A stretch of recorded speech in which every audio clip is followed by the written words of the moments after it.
So hello everyone.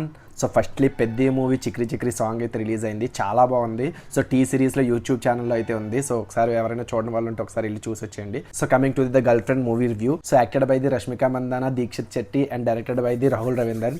So నాకైతే ఈ movie story చాలా బాగా అనిపించింది. ఆ ప్లాట్ ఏదైతే చెప్పాలనుకుంటున్నారో అది చాలా రియలిస్టిక్గా ఉంది. కొంచెం ఇంకా డైరెక్షన్ అండ్ స్క్రీన్ ప్లే ఇంకొంచెం బాగుంటే బాగుంది అని అనిపించింది నాకైతే.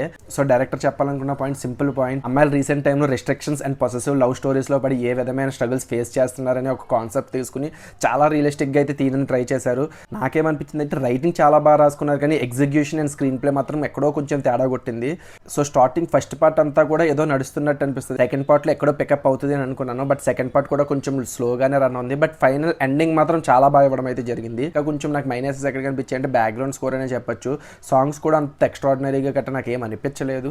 ఎందుకో బ్యాక్గ్రౌండ్ స్కోర్తో కొంచెం సీన్లు ఎలివేట్ చేస్తుంటే ఇంకా బాగుంది అనిపించింది. ఇదంతా ఒక కాలేజ్ బ్యాక్డ్రాప్ మూవీ, అరౌండ్ 22, 23, 24 ఈ ఏజ్ పర్సన్స్ మధ్య జరుగుతున్న స్టోరీ. సో మెయిన్ ప్లాట్ అంతా కూడా రష్మిక మందానా, దీక్షిత్ శెట్టి మీద నడుస్తుంటుంది. అండ్ అను ఇమాన్యుయల్ క్యారెక్టర్ కూడా నాకు బాగానే అనిపించింది, బట్ కొంచెం ఎక్కడో రిస్ట్రిక్ట్ చేసేస్తారు తన క్యారెక్టర్ అనిపించింది. ఎందుకంటే నేను సెకండ్ పార్ట్ మొత్తం వెయిట్ చేస్తూనే ఉన్నాను, అను ఇమాన్యుయల్ ఎక్కడ వస్తుంది, ఏ పార్ట్లో వస్తుంది అని వెయిట్ చేస్తూనే ఉన్నాను. And apart of that acting పరంగా అయితే ఎవ్రీ వన్ డిడ్ గుడ్. మన అర్జున్ రెడ్డి మూవీ కూడా చాలా సార్లు చూసాం, హీరో హీరోయిన్ హాస్టల్కి ఈజీగా వెళ్ళిపోతుంటాడు, సేమ్ అదే వేలో చూపించాడు. బట్ స్టిల్ ఎక్కడో నాకు కన్వీనియన్స్, బట్ ఎవ్రీడే హీరోయిన్ హాస్టల్లోనే స్టే చేస్తూ ఉంటాడు. అసలు హాస్టల్ మేనేజ్మెంట్ వాళ్ళు ఉంటారా ఉండరా అనేది అయితే జస్టిఫై చేయలేదు ఎక్కడ కూడా. బట్ స్టిల్ సినిమాలో చెప్పాలనుకున్న పాయింట్ మాత్రం చాలా మంచి పాయింట్.